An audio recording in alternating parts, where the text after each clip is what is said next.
Et voilà, donc le message que je vais vous apporter, c'est un message qui n'est pas facile du tout. Je l'ai tiré de la paracha Aéremot, qui veut dire après la mort des fils d'Aaron, lors de la paracha Shemini, lors de l'inauguration. Nadav et Avihu, bon, a eu l'audace d'apporter un feu étranger et ils se sont fait foudroyer sur le champ. Nous connaissons la paracha Shemini. Moi, je voudrais vous apporter une réflexion concernant justement la mort. Et le message n'est pas facile en soi parce que, bon, on va pas refaire les parachutes, évidemment, on va pas refaire la paracha Shemini, ni la paracha Remote, hein, mais bon, on va aborder un thème, le thème qui n'est pas facile, c'est-à-dire, est-ce qu'il y a une vie après la mort? L'homme est-il mortel? Ce sont les thèmes qui tournent autour de la mort et ce sont les thèmes auxquels nous sommes confrontés à peu près tous les jours, parce qu'on nous pose des questions là-dessus. L'âme est-elle immortelle? Qu'est-ce que l'âme? Est-ce qu'on reste conscient après la mort?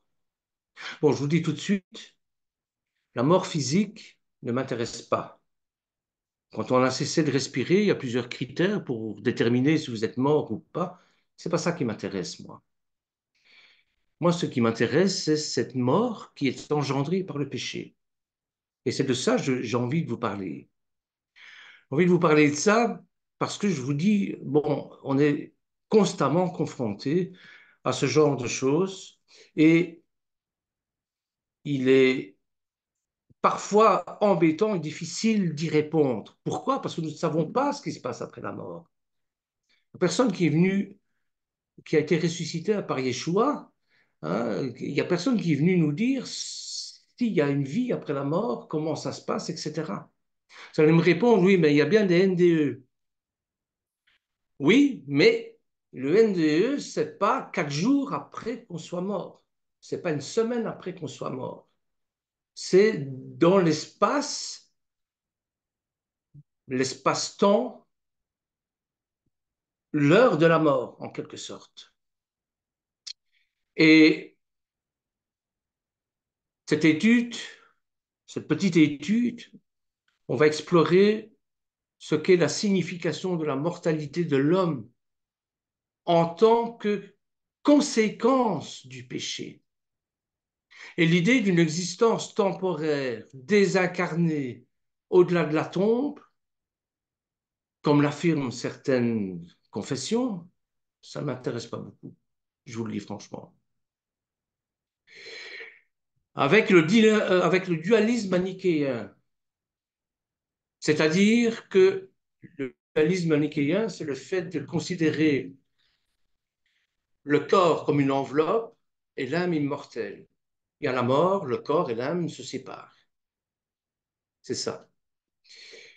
Et le corps n'étant rien qu'une enveloppe, eh bien, il y a une dérive qui veut que ce corps est méprisable.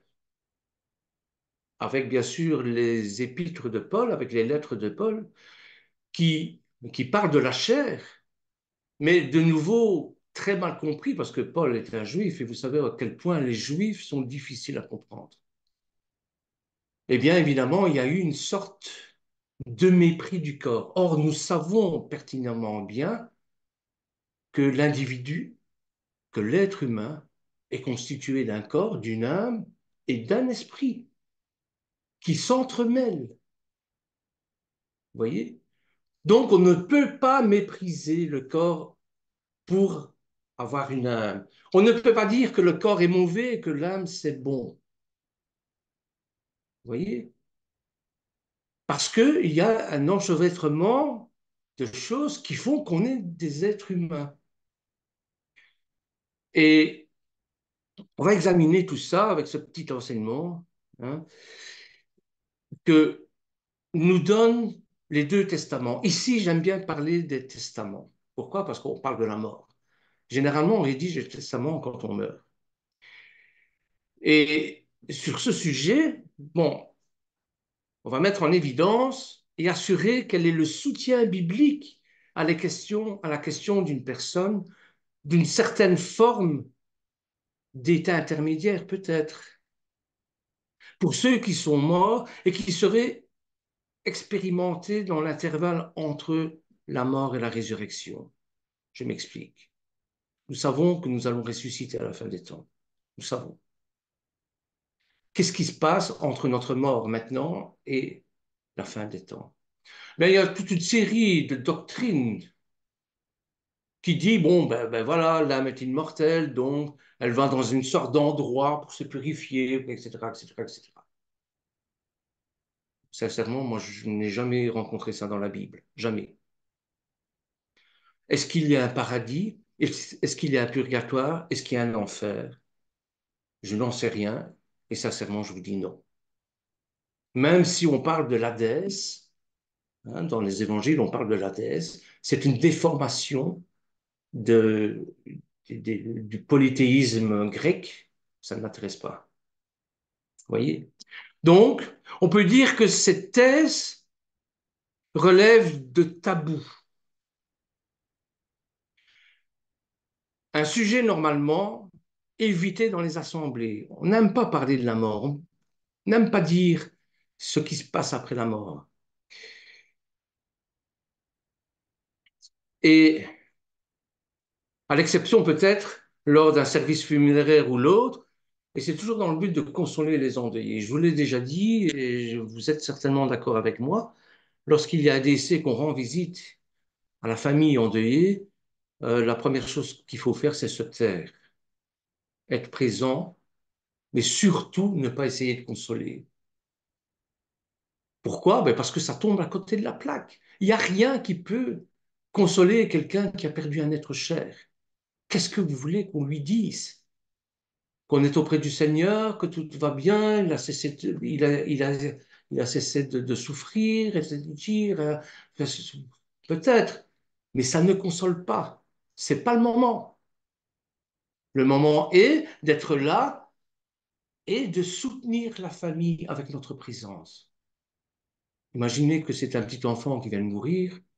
C'est pas la peine de le dire aux parents qui ont perdu l'espoir, parce que l'enfant, c'est l'espoir du futur, qu'il est auprès du Seigneur et tout va bien. C'est pas ça. Voyez?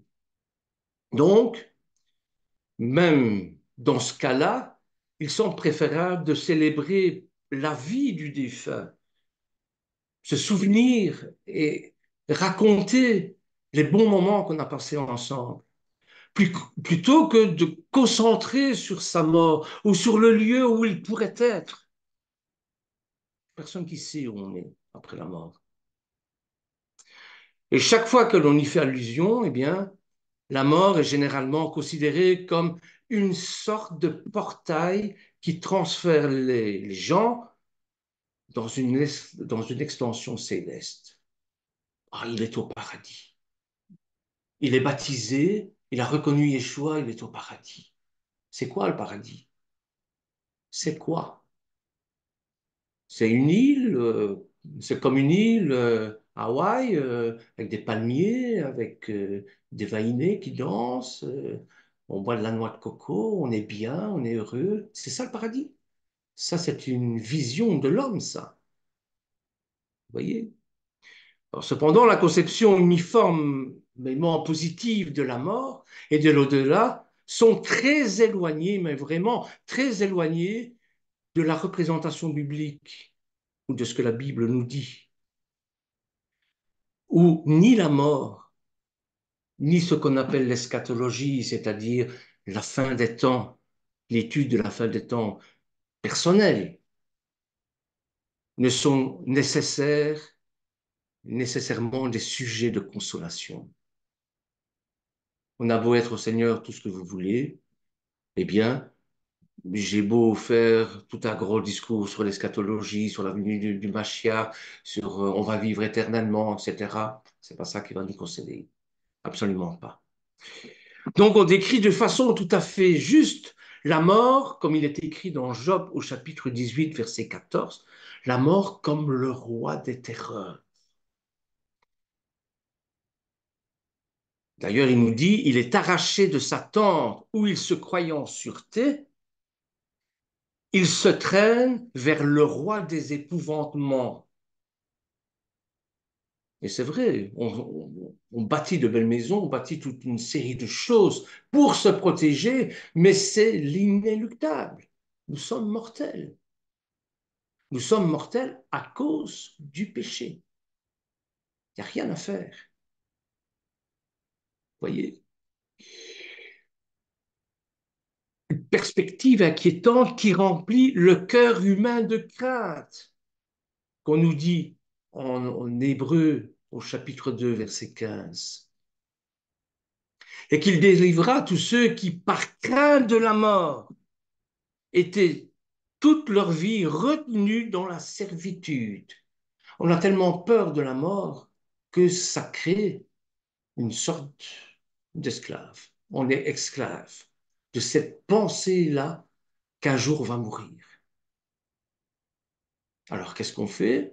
Puisqu'on a le sentiment d'éternité en nous, eh bien on écrit des livres, on écrit des bouquins, on devient, parfois ça devient des best-sellers, ou bien de la musique, qui n'a pas dans son téléphone la neuvième de Beethoven, hein, ou bien on essaye par tous les moyens d'être immortel.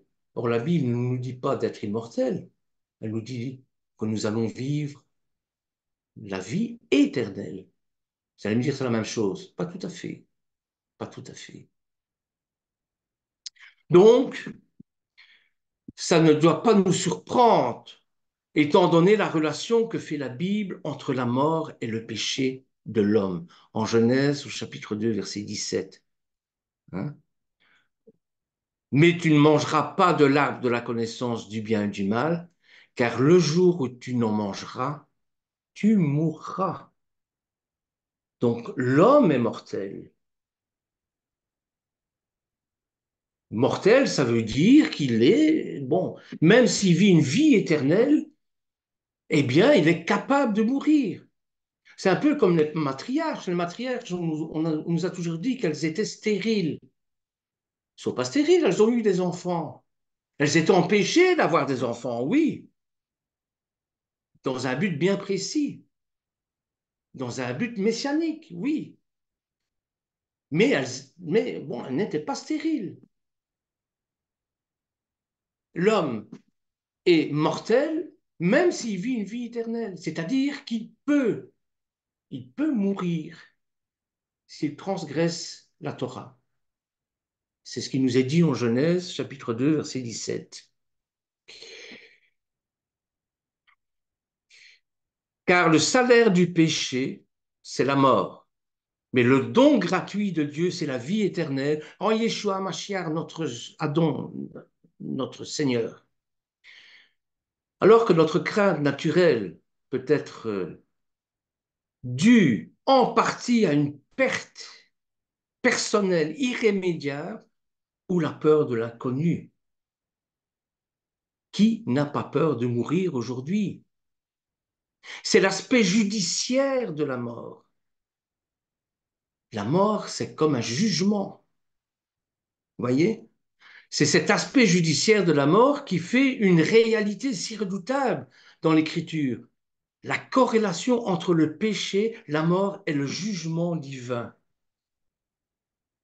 Pour ça, c'est dans Hébreux chapitre 9, versets 27 à 28, qui nous dit ceci. Comme il est réservé aux hommes de mourir une seule fois, après quoi vient le jugement.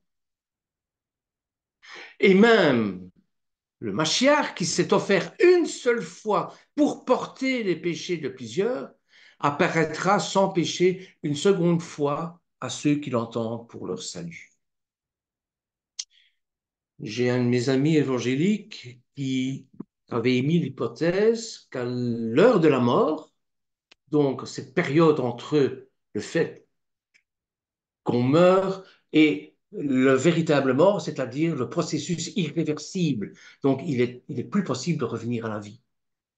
Eh bien, durant cette période-là, qui peut durer, on ne sait pas, 30 secondes, 5 minutes, 1 heure, on ne sait pas. Eh bien, il disait que Yeshua venait nous proposer le salut une dernière fois. Et il se basait sur ce verset-là. Peut-être, je n'en sais rien. Peut-être. Mais sincèrement, je ne sais pas. Peut-être. Et c'est pour ça qu'il est dit, hein, comme il est réservé aux hommes de mourir une seule fois, après quoi vient le jugement. De même, le Mashiach qui s'est offert une seule fois pour porter les péchés de plusieurs apparaîtra sans péché une seconde fois à ceux qui l'entendent pour leur salut. La mort, c'est une des conséquences du péché. Et la Bible déclare que pour Adam et sa descendance, la mort fut le résultat du péché de l'homme, tandis que la nature précise d'une telle mort a suscité des débats considérables. La jeunesse implique à coup sûr la mort physique qui en faisait partie. Car un être humain est à la fois corps, âme et esprit, je le répète, et que ces trois composantes s'entremêlent. C'est par la suite suggéré par le refrain en Genèse au chapitre 5 qui dit et il mourut, et il mourut, et il mourut. Bon, voyez, donc c'est confirmé par l'enseignement de Paul dans la Brita d'Acha, dans le Nouveau Testament, en Romains 5, pardon, chapitre 12, Romains chapitre 5, verset 12. Voyez, c'est pourquoi, comme par un seul homme, le péché est entré dans le monde, et par le péché, la mort, et qu'ainsi la mort s'est étendue sur tous les hommes parce qu'ils ont péché. Car jusqu'à la loi, le péché était dans le monde. Or, le péché n'est pas imputé quand il n'y a point de loi. C'est vrai. Bon, vous pouvez faire n'importe quoi. Si vous brûlez un feu rouge, c'est parce que le Code civil vous dit que si vous brûlez un feu rouge, ben, c'est une infraction grave. Ben, la Torah, c'est pareil. La Torah vous dit, si vous tuez quelqu'un, c'est très grave. Et vous devez être sanctionné et faire le tikkun pour la réparation. Voilà. Mais s'il n'y a pas toutes ces normes morales dans la Torah, qu'est-ce que ça peut faire de tuer quelqu'un? Puisque c'est la loi qui nous condamne, c'est la loi qui dit la gravité du péché. C'est ça qu'il faut savoir.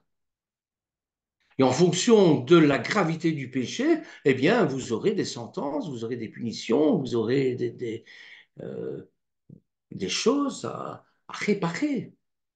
Celui qui vole une pomme ne sera pas condamné comme celui qui tue quelqu'un. La gravité du péché, c'est la Torah qui le donne. Voyez? Cependant, la mort a régné depuis Adam jusqu'à Moshe, même sur ceux qui n'avaient pas péché pour une transgression semblable à celle d'Adam, lequel est la figure de celui qui devait venir. 1 Corinthiens chapitre 15, verset 22. 1 Corinthiens chapitre 15, verset 22 nous dit, comme tous meurent en Adam, de même aussi tous revivront en Chiar. Mais chacun en son rang. Le Mashiach comme prémisse pour ceux qui appartiennent à Mashiach lors de son avènement. Ensuite viendra la fin quand il remettra le royaume à celui qui est Dieu et Père, après avoir détruit toute domination, toute autorité, toute puissance. Ça, c'est pour la fin des temps, évidemment. C'est pour ça que je vous parlais tout à l'heure d'eschatologie. Hein. En conséquence, ben, la mort a bien été décrite comme la seule certitude de la vie. La vie prend son prix, son importance parce qu'il y a la mort. La lumière prend son importance parce qu'il y a les ténèbres. On n'allume pas une lampe en plein jour. On l'allume quand il fait noir.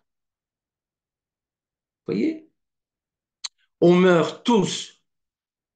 Cependant, les Écritures ne présentent pas la mort comme la fin de notre existence. Or, on considère, et c'est pour ça qu'on est si triste parfois, et c'est désolant pour les gens qui sont au Mashiach, à Yeshua, hein, on prend la mort comme la fin de notre existence. Au-delà de la mort, nous ne savons pas s'il existe une réalité, une sorte de vie après la mort. Ça, on n'en sait rien, du moins telle qu'on la connaît. Que ce soit dans un état désincarné, dualisme manichéen, corps-esprit, le corps c'est pas bon, c'est mauvais, c'est péché, l'âme c'est bon, c'est euh, la bénédiction. Non, c'est ça le corps désincarné. Le corps n'est pas qu'une enveloppe. Ou réincarné. Pourquoi je vous parle de la réincarnation? Parce qu'on nous parle souvent de l'incarnation. Ça oui, Dieu qui s'incarne dans un homme, dans le statut humain, hein, pour pouvoir vivre comme nous. Sinon, les dés auraient été pipés, évidemment. Vous voyez? Mais si Dieu veut vivre au milieu de son peuple, il doit s'incarner. Et ça, je vous réfère au prologue de Jean, évidemment. Hein. C'est lui qui en parle le mieux, d'ailleurs. Hein. Mais ici, je vous parle de réincarnation. Ben, et on en parle beaucoup, même chez les chrétiens. Hein. J'entends beaucoup ce genre de réflexion. Mais c'est une idée qui n'est ni chrétienne, ni du moins fondée sur la Torah. Pourquoi? Parce qu'il y a la résurrection. Nous croyons en la résurrection. Si nous croyons en la résurrection, nous ne pouvons pas croire à la réincarnation. Parce que ça ne fait pas bon ménage ensemble. Et je vais essayer de vous expliquer un peu pourquoi. Premier fait, l'idée de la réincarnation selon laquelle l'âme humaine, après la mort, recommence une vie terrestre dans un autre corps humain ou un animal. Mais c'était totalement étranger à la révélation abrahamique. C'est pas ça qu'on nous est dit. La révélation abrahamique nous est dit que nous sommes uniques aux yeux de Dieu. C'est-à-dire, il n'y a pas deux Lorenzo Greco, il n'y a pas deux Bernard Meurant, il n'y a pas deux Daniel Lavoie, il n'y en a qu'une seule. Et c'est cette unicité-là qui est importante. Vous voyez? Donc, son âme ne peut pas se réincarner dans un autre corps que le sien, parce que corps, âme et esprit ne forment qu'un seul tout. Vous connaissez certainement le golem en Allemagne. Pour expliquer ce genre de choses, il y avait la légende du golem. C'est-à-dire, bon, l'homme étant créé à l'image de Dieu est capable de créer aussi la vie, de créer un homme. Chose qu'il n'est pas capable de faire, c'est de donner une âme à sa créature, et encore moins un esprit. Donc, sur le plan technique, etc., on peut créer la vie, si on veut, on peut créer quelqu'un de vivant, mais qui n'aura pas une âme. Une âme, c'est le centre des émotions. Et encore moins un esprit. L'esprit, c'est ce qui nous rattache à l'éternel. C'est ce qui nous donne comme essence divine. Le golem, c'était ça. Par la suite, eh bien, du golem, de cette légende, de cette théorie, eh ben, on a tiré le film de Frankenstein, par exemple. C'est exactement la même chose. Vous voyez?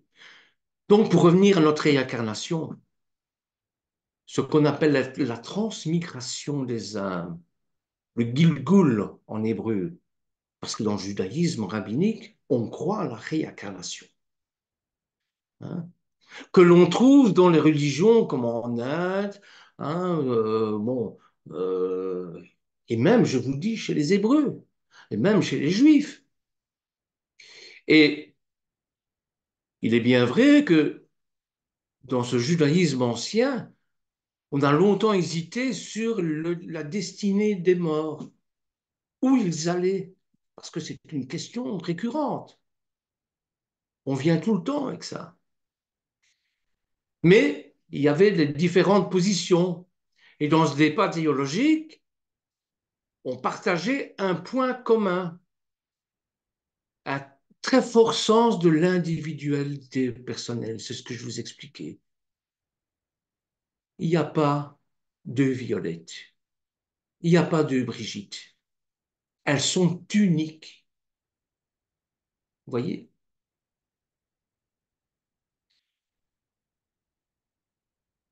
Alors, l'alternative a donc été tout de suite claire. C'est-à-dire qu'après la mort, ou bien il y a l'anéantissement, ou bien il y a la résurrection. Et ça, vous trouverez ça dans Coëlette, dans l'Ecclésiaste, chapitre 3, verset 19. Car le sort des fils de l'homme et celui de la bête sont pour eux un même sort. Comme meurt l'un, aussi meurt l'autre.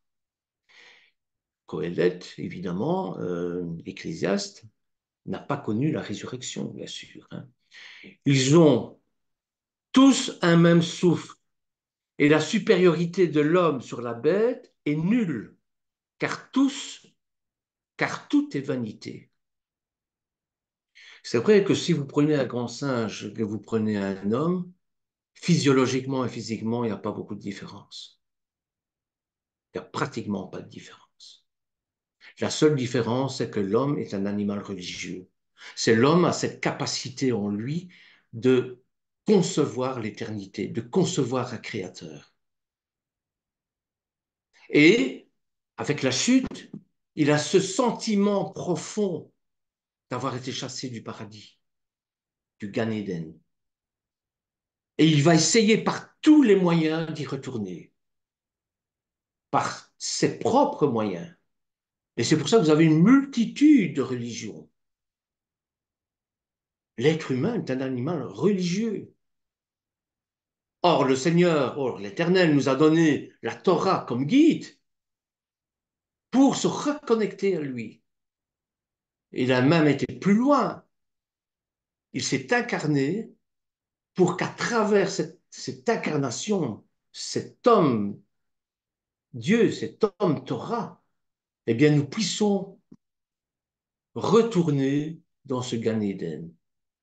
Lors de la crucifixion, souvenez-vous, au temple, le rideau s'est déchiré en deux, ouvrant la porte justement pour nous pouvoir, pour pouvoir passer, pour pouvoir partir vers le Gan Eden. Il n'y a que de cette manière-là, à travers et par et avec Yeshua. Il n'y en a pas d'autre.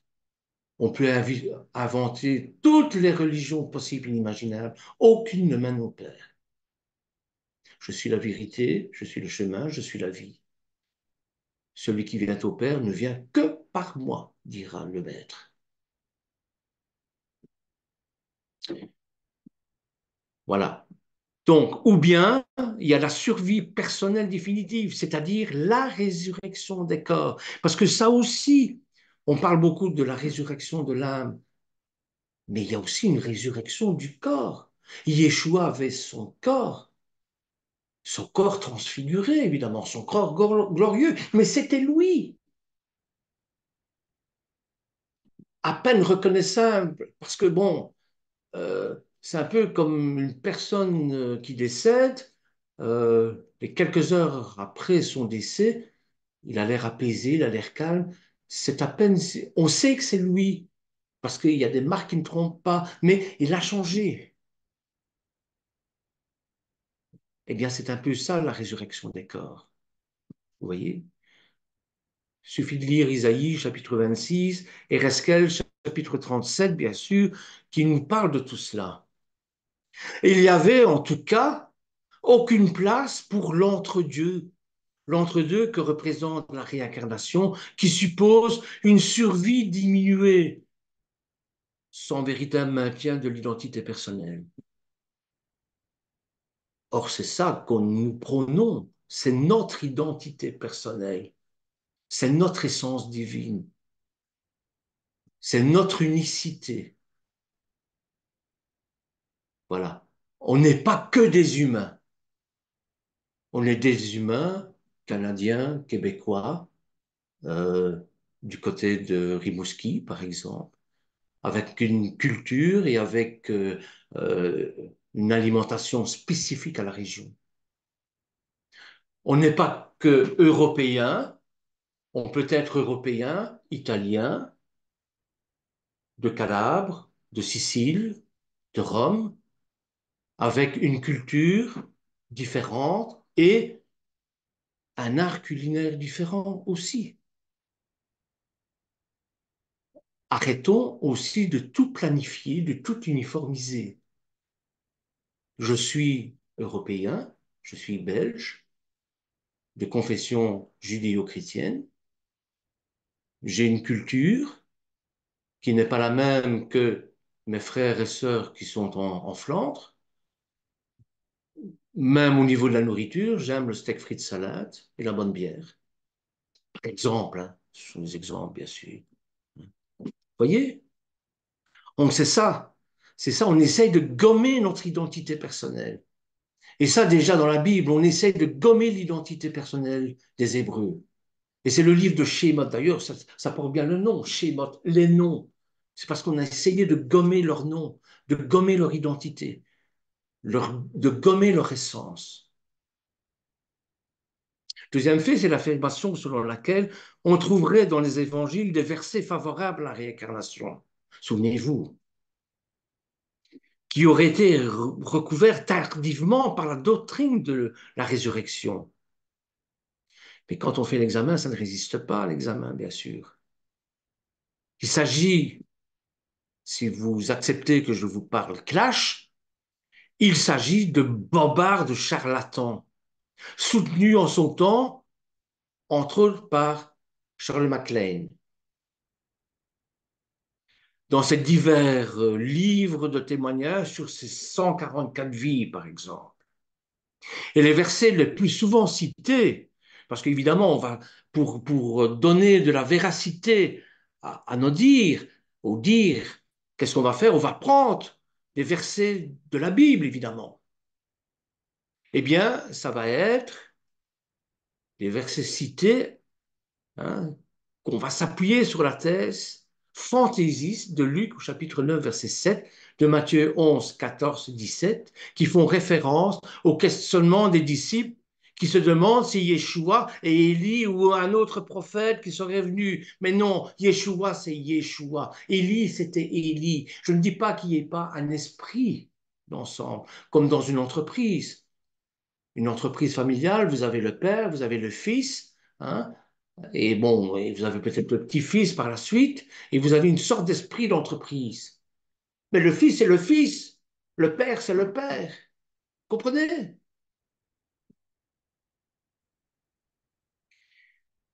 Y voir des allusions de la réincarnation, c'est ignorer le contexte culturel juif et ne pas, et, et ne pas même lire le texte jusqu'au bout, car à chaque fois la question posée est de savoir si Élie, qui était monté au ciel avec son corps sans mourir, c'est dans 2 Rois, chapitre 2, versets 1 à 12, ne serait pas tout simplement redescendu. Nulle réincarnation là-dedans. Il n'y a pas de réincarnation là-dedans. Le message le plus constant des évangiles, fixé dans le premier siècle, en parfaite continuité avec Isaïe et Reskel, en parfaite continuité avec les prophètes, c'est la résurrection. C'est dans Luc, chapitre 20, verset 27. Regardez ce qu'il nous dit, Luc, chapitre 20, verset 27. Quelques-uns des Sadducéens qui disent qu'il n'y a point de résurrection, Sadducéens qui étaient au temple, ne croyaient pas à la résurrection, s'approchèrent et posèrent à Yeshua cette question, Maître, Voici ce que Moshe nous a prescrit. Si le frère de quelqu'un meurt, ayant une femme sans avoir d'enfant, son frère épousera la femme et suscitera une postérité à son frère, etc. Vous connaissez la suite. Bon, c'est bien sûr en référence au Deutéronome, verset 25 à 5, qui nous dit lorsque des frères demeureront ensemble et que l'un d'eux mourra sans laisser de fils, la femme du défunt ne se mariera point en dehors avec un étranger, mais avec son beau-frère. Il ira vers elle et la prendra pour femme, l'épousera comme beau-frère. Bon, ce concept est bien sûr irrationnel de la réincarnation. Alors, le troisième fait, c'est la doctrine de la réincarnation est rationnellement insoutenable. Il existe en effet un lien très étroit entre l'âme humaine et son corps. Je vous l'ai dit, corps, âme, esprit. Et l'idée qu'une âme humaine puisse migrer dans un corps de grenouille ou de bœuf, ça semble n'avoir tout simplement aucun sens. C'est comme dire qu'un système d'exploitation d'ordinateur, une fois la machine détruite et hors d'usage, pourrait servir à faire fonctionner un grille-pain ou une calculatrice électronique. Peut-être des composantes, mais il faudrait supposer une telle transformation de l'âme qu'on voit mal en quoi il s'agirait toujours de la même âme, l'unicité de la personne. Nous avons une seule âme, nous avons un seul esprit, nous avons un seul corps. Et même si on limite la réincarnation à une transmigration, oh, c'est bien dit, transmigration, au sein de l'espèce humaine, on voit mal comment une âme qui perd le sentiment de son identité et de sa continuité avec sa vie précédente, ce qui est le cas général, puisque les souvenirs de vie antérieure sont extrêmement rares et peu crédibles, peut vraiment être considéré comme la même âme. Il semble bien, en effet, que l'identité d'un esprit soit inséparable de son sentiment de continuité. Et dans ces conditions, si tout ce qui reste de l'idée de la réincarnation est que quelque chose de moi, qui n'est pas vraiment moi, se retrouve dans les autres, ben, la doctrine devient banalement vraie, c'est-à-dire inintéressante. À ce niveau de généralité, je ne fais que des généralités. Chez les Juifs, par exemple, il y a une légende qui dit que dans le ciel, il y a une gouffre, il y a un réceptacle avec toutes les âmes. Et elles attendent à avoir un corps. Et comme il y a la chute, eh bien, chaque âme a un corps humain, et puis le corps qui est mortel meurt et retourne dans la gouffre pour un prochain corps. Et ça, jusqu'au moment où l'âme est purifiée. Frères et sœurs, il y a le temple, il y a les corbanotes, les offrandes, les sacrifices. Il y a Yeshua qui a donné sa vie en sacrifice. Qu'est-ce qu'il vous faut de plus? On n'a pas besoin de ça. Voyez? Et aujourd'hui, on, on se retrouve peut-être dans une limace ou dans un président de la République, ou bien dans un pays où la pauvreté est au-dessus de tout, alors bien pauvre de l'idée de l'immortalité. Et quelle consolation qu'on peut y trouver, sincèrement. Une doctrine qui évite le jugement dernier. Voilà ce que c'est la réincarnation. Les gens qui croient à la réincarnation, je pense qu'ils veulent éviter le jugement dernier, être jugés selon leurs actes, selon la Torah. Tu savais très bien que tu es, c'était mal, pourquoi tu l'as fait? La Torah te le dit, voilà. Vous voyez? La doctrine de la réincarnation, surtout vivant dans la tradition, je vais dire, indo-bouddhiste, est prise complètement à contresens par les Occidentaux qui tentent de l'accommoder à leur sauce pour plusieurs raisons, notamment deux raisons pour moi. Pour le bouddhiste, à la différence de l'occidental, le but d'une vie réussie n'est pas de se réincarner, mais de cesser de se réincarner pour atteindre ce qu'ils appellent le nirvana, le Gan Eden chez les juifs, le paradis chez les chrétiens. C'est-à-dire la disparition du moi personnel qui n'est qu'une illusion. L'occidental, lui, trouve cette doctrine zen, prenons un mot moins, je vais dire, asiatique, disons cette doctrine cool, car elle évite le jugement dernier. Mais elle est mortellement assez terrifiante. Elle est moralement assez terrifiante. Selon l'idée du karma, chaque personne subit dans son incarnation présente les châtiments mérités durant la vie précédente. La doctrine tend ainsi à rendre ceux qui croient insensibles au malheur des innocents présentés comme des coupables. Vous voyez? On a parlé beaucoup d'âmes, d'esprits qui sont malheureusement interchangés dans le discours. Hein. Ça, c'est la faiblesse de la langue française. La langue française étant une langue riche, mais pas encore assez riche. C'est-à-dire, bon, on mélange l'âme, l'esprit.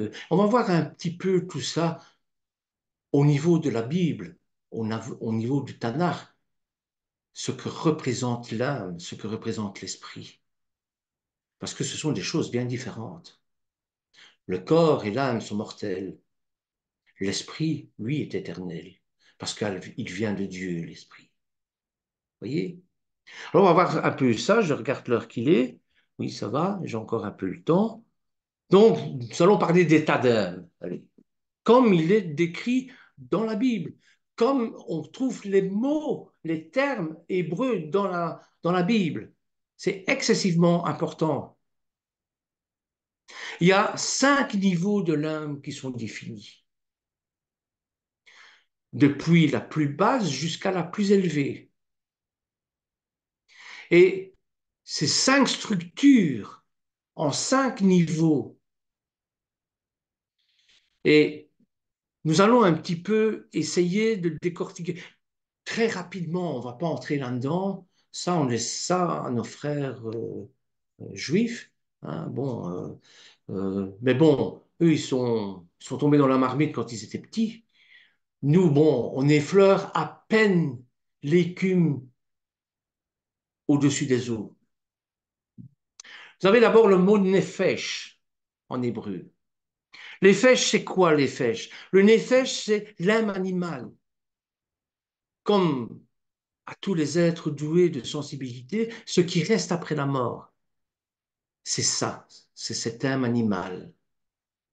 Vous savez que nous avons une âme animale, nous avons une âme spirituelle. Parfois, bon, ben, les hommes restent au stade de l'âme animale. Ça donne quoi? Ben, ça donne des violeurs, ça donne des, comment on appelle ça? Des psychopathes. Bon, ça, c'est l'âme animale, ça. Vous voyez? Et encore, chez l'homme, il y a un certain plaisir dans le mal que l'animal n'a pas. On reviendra un jour peut-être là-dessus, hein, bon. Donc, l'âme animale siège des fonctions physiologiques, comme la respiration, la circulation, la digestion, les excrétions, la reproduction. Ça, c'est le nefesh. Nefesh Chaim, une âme vivante, qu'on voit dans les Écritures. Vous voyez? L'âme, c'est une âme vitale. C'est l'âme végétative. Manger, boire, procréer. C'est ça le nefesh. C'est une âme sensitive. Sentir, désirer. Ça vient du nefesh. C'est pas mauvais, hein, désirer les choses. C'est aussi la volonté. Et puis vous avez, je vous dis, je vais aller très vite, hein. Je ne fais que, je ne prends que l'écume de l'eau, hein. Bon. Vous avez la rouah. Rouah, ça veut bien dire rouah Kodesh, l'Esprit Saint. On l'a traduit par l'Esprit Saint. La rouah, en réalité, c'est l'air, le vent, l'esprit vital qui ne périt pas avec la mort et retourne vers Dieu qui l'a donné. La rouah, cette rouah qui planait au-dessus des eaux en Bereshit. Vous voyez? Il désigne aussi l'inspiration d'intelligence divine qui émane de Dieu. Vous avez plusieurs intelligences. Vous avez l'intelligence, c'est la capacité de l'homme à s'adapter à toutes les situations. S'il ne s'adapte pas, il disparaît. C'est une forme d'intelligence. Mais nous, ce n'est pas de cette intelligence-là qui nous intéresse. C'est l'intelligence de l'Éternel. C'est la sagesse de Salomon, par exemple, qui avait cette intelligence de l'Éternel. Vous voyez? Ça, je crois qu'on en a fait une étude. Notre roué a fait une étude, notre pasteur a fait une étude, notre rabbin a fait une étude là-dessus, sur justement l'intelligence du cœur, recevoir l'Éternel dans son cœur. Ah, on peut être docteur Torah, tout ce que vous voulez. Ça ne veut pas dire pour ça que vous avez l'intelligence de Dieu, l'intelligence du cœur. Vous voyez? Donc, cette rouar désigne l'inspiration, l'intelligence divine. Et cette intelligence divine, elle émane de Dieu.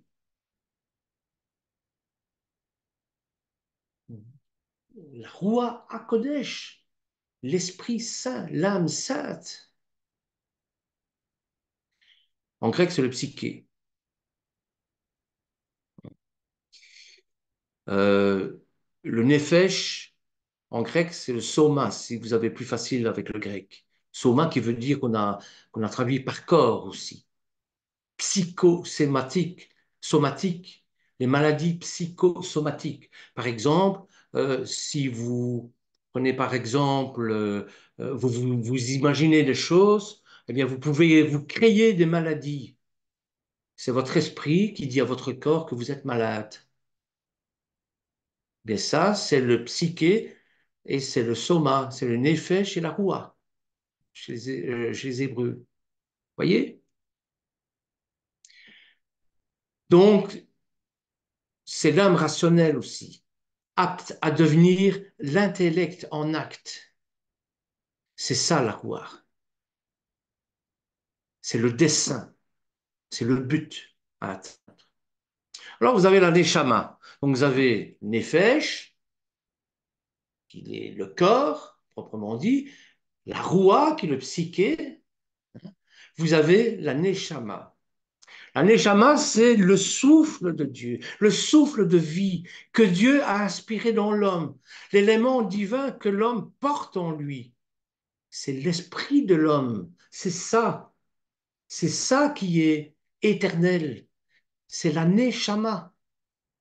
Parce que c'est Dieu qui nous l'insuffle. C'est ça la différence entre un animal et un être humain.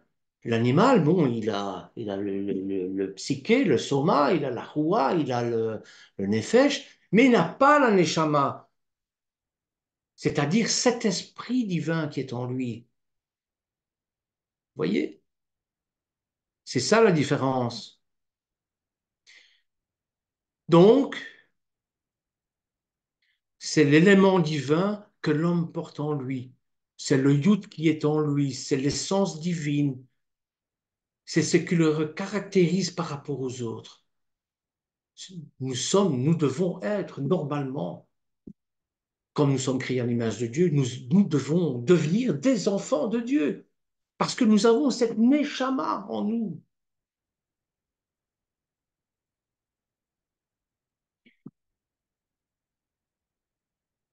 Donc, on parle aussi de l'âme intellectuelle, siège de l'intuition, de la raison, et ce niveau-là est relié à la source divine directement.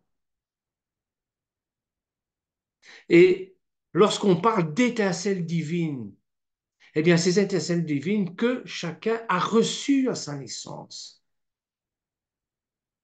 et qui est enfouie dans un... Hein, c'est comme un trésor enfoui sous les ronces ou un trésor enfoui dans un bois. C'est à nous, hein, débroussailler pour pouvoir mettre à nu ce trésor. C'est comme un beau fruit entouré d'écorce. Il faut enlever écorce par écorce. Et quand vous atteignez le cœur du fruit à ce moment-là, waouh, c'est le nectar. C'est la grenade, je crois, qui est comme ça. Je ne sais plus. Il y a un fruit qui est comme ça, qu'il faut enlever toutes les épluchures, toutes les écorces pour arriver au cœur. Et à ce moment-là, mais je ne sais plus c'est lequel.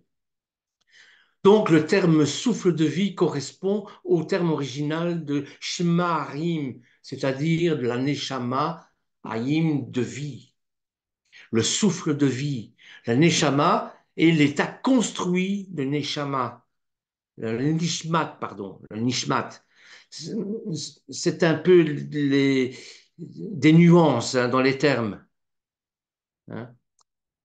C'est-à-dire le souffle de vie ou l'âme. Non, pas l'âme, pas cette âme-là en tout cas. Et Ayin, qui est le pluriel de Aya, qui veut dire la vie, bien sûr, hein. Dans la version hébraïque, la vie est toujours au pluriel, comme les faces, le visage. C'est toujours des panim, toujours au pluriel. Parce que ce pluriel-là, on appelle en français, mais qui n'existe pas en hébreu, mais bon, ça donne une référence, c'est un pluriel de majesté. Lorsqu'il y a un pluriel, au lieu de dire des panotes, hein, ou des ayotes, on dit des ayim, parce qu'il y a une connotation divine dedans. Voyez. Ensuite, vous avez l'aya, hein. Ça, c'est la vivante, l'âme spirituelle. Non, je ne devrais pas dire l'âme. Vous voyez la confusion qu'on peut faire. C'est l'esprit spirituel, reliant l'esprit humain à la vie universelle, en lui faisant prendre conscience de sa place parmi le tout formé par la création. Aya, c'est le nom de Ève qu'on a traduit par Ève en français, la vivante, qui est une fonction, qui est une conception, qui est un statut, qui est une dimension. Madame Ève n'existe pas. La femme dans la Bible, c'est pas Ève, c'est pas Aya, c'est Isha, parce que tiré de l'homme. Aya, c'est le concept de la vie, dans toute son uniformité. Vous voyez? Puis vous avez la Yérida, hein? C'est par rare, cette, cette Yérida est ressentie par de rares initiés parmi l'esprit humain de fusionner avec Dieu. Aaron a atteint cette Yérida lorsqu'il entrait dans le Saint des Saints, lorsqu'il fusionnait avec l'Éternel le jour de Kippour, il atteignait ce niveau-là de Yérida. C'est atteindre le domaine de l'essence divine, l'Aïn Sof, le secret. Le secret qui est inaccessible au sens, à l'entendement. Cet état ultime est traduit par un terme crucial dans la Bible. Erat. Un.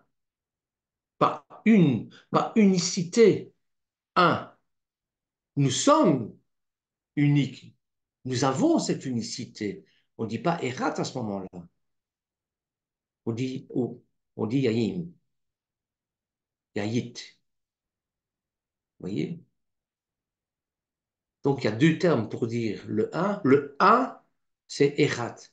C'est le, l'unicité, c'est l'unique dans la diversité. Et Yahit, c'est l'unicité de l'être. Nous sommes une seule personne pour toute l'éternité. Dieu nous a créés comme ça. C'est ma conception en tout cas. Et ça se trouve dans l'Ayin Sod, donc dans le secret des secrets. Hein, et c'est le Erat. Dans l'univers biblique, c'est une toute autre vision de l'être humain qui accourt. Dans l'univers biblique, il n'y a pas de corps qui contiendrait une âme, pas même de mots pour le désigner. L'homme est une personne indivisible, corps, âme, esprit. Une chair dans laquelle le corps et l'âme ne se distinguent pas. Essayez de découper un corps en morceaux et allez-y pour trouver l'âme. Hein. Donc, la maladie est la conséquence du péché, de l'imperfection humaine. La nouveauté radicale d'un Dieu fait chair va naturellement reposer les termes du débat dans le monde gréco-romain. Yeshua incarne, mange, partage la vie quotidienne de ses disciples. Entre ange attiré par le ciel et animal soumis aux instincts le plus grossiers. Entre dualisme grec et monisme chrétien. Eh bien, l'être humain, c'est ça. Il oscille de son état bestial, de son âme, oui, de son âme d'animal, vers son esprit spirituel. C'est ça. Voilà, frères et sœurs, je vais m'arrêter ici, il est 21 heures. Alors, pour résumer, qu'est-ce qu'on peut dire? On peut dire que la mort, bien sûr, existe, mais ce qui nous intéresse, enfin, ce qui nous intéresse, c'est pas la mort physique, bien sûr, hein, c'est pas ce qui se passe après la mort, s'il y a un paradis avec des palmiers, avec des sources d'eau vive, etc. Ça nous intéresse pas, ça. Hein. Mais la mort existe, c'est-à-dire c'est le péché qui a détruit la relation que nous avions avec l'Éternel. On s'est rendu compte qu'on était nus, dans le sens biblique du terme, bien sûr. C'est-à-dire que nous avions coupé cette dimension avec l'Éternel. Voilà, c'est ça la mort. Et c'est ça qui nous intéresse. Et c'est ça qui nous fait peur. Mais heureusement, nous avons Yeshua. Yeshua qui, par sa mort et sa résurrection, eh bien, nous introduit de nouveau dans le statut d'Adam d'avant la chute et nous promet la vie éternelle. Voilà, frères et sœurs, j'espère que je n'ai pas été trop compliqué, parce que vous savez à quel point je peux être alambiqué et compliqué. J'admire mes sœurs canadiennes quand elles m'écoutent, et quand je les écoute, c'est limpide, c'est clair, ça coule comme de l'eau de source. C'est pas toujours le cas chez moi. Si c'était trop difficile, trop compliqué, mille excuses en tout cas. Voilà. Merci de m'avoir écouté. Soyez bénis en tout cas. Leila Tov. On va